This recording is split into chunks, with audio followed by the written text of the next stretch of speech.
Good morning, everyone. It is October 22nd, and I want to talk about whether Russia would blow up the Kakhovha Dam complex and what that means and what it could potentially lead to. But before I get into that discussion, I want to talk about the dam's metrics specifically. Now, the dam is 120 feet or 30 meters tall and about 2 miles wide or long, which is about 3.2 kilometers long.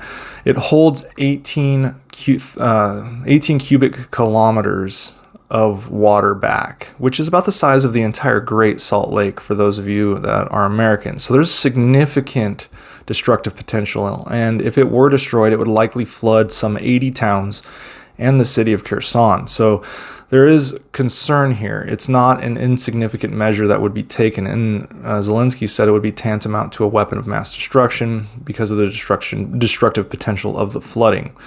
Now, using a false flag and claiming it was Ukraine that blew up the dam, the theory is Russia would blow the dam to cover its retreat out of Kherson and further terrorize those population centers of those 80 towns. It would also add to Ukraine's energy woes, as this is a hydroelectric plant, provides energy. Ukraine's already seen 1/3 of its power generation capacity destroyed in recent weeks with the rocket attacks, so this would just add to that. Now, the commander of the Russian forces said on Tuesday he had information that Ukrainian forces were preparing a massive strike on the dam using HIMARS. I can tell you that Gimler's rockets are not strong enough to destroy a dam. Gimler's rockets were not even strong enough to destroy the Kerch Bridge, so that's unlikely. And that's what the commander of Russian forces, Sergei Surovikin, said would be used. He's just using that as a narrative.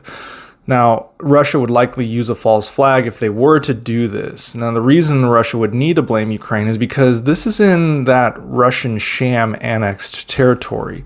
So it would look really bad if Russia blew up critical infrastructure in their own territory, especially when supposedly 95% of the vote went towards Russia in favor of annexation.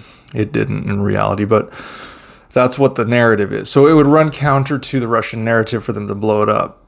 Also, Ukrainian officials said that the allegations were a sign that Moscow planned to attack the dam and blame Kyiv.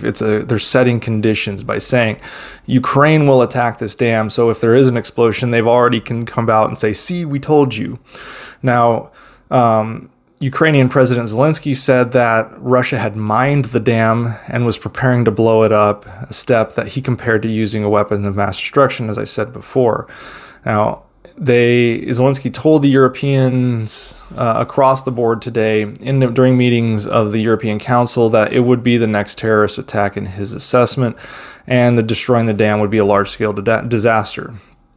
Now, I'm going to transition to a chart here, or at least an image that shows kind of why I don't think Russia will blow up the dam, and it has to do with Crimea. So you'll see kind of why it doesn't make sense for Russia to destroy the dam, but then I'll talk about why they potentially could throw all logic away, as they've done previously, and still do it anyways. So what you're seeing here is a map overlay of the canal system that is serviced by the Kakhovha Dam complex, and specifically the fresh water that is provided to Crimea. Now, Crimea's population is approximately 2.4 million people, and the normal water consumption rate for European citizens is about 26 gallons per day. The Kakhovha Dam provides a huge amount of that water to Crimea.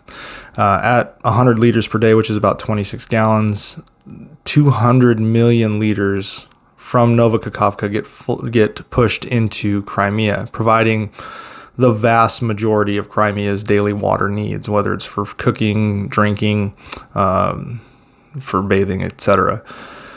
The reason I don't think Russia would destroy the dam is because this water source would be cut off, and there's no alternative for Russia. The Kerch Bridge, which would be the only way to potentially facilitate it, even when it was fully functional, it would be 4,000 water trucks per day trying to push water into Crimea to cover the losses of what the fresh water the Kakhovha Dam pushes to Crimea. with the potential that the rail line won't be fixed until next year.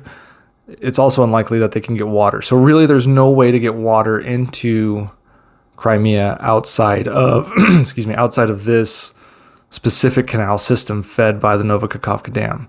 So it doesn't make sense to blow up this dam for Russia. Russia has for years now said Crimea is Russian, the Russian people, and if they were to blow up the dam and shut off the water to Crimea, that would be extremely bad. Now, a lot of people will claim, well, they'll use that false flag attack to try and convince its people that it was Ukraine that caused the explosion.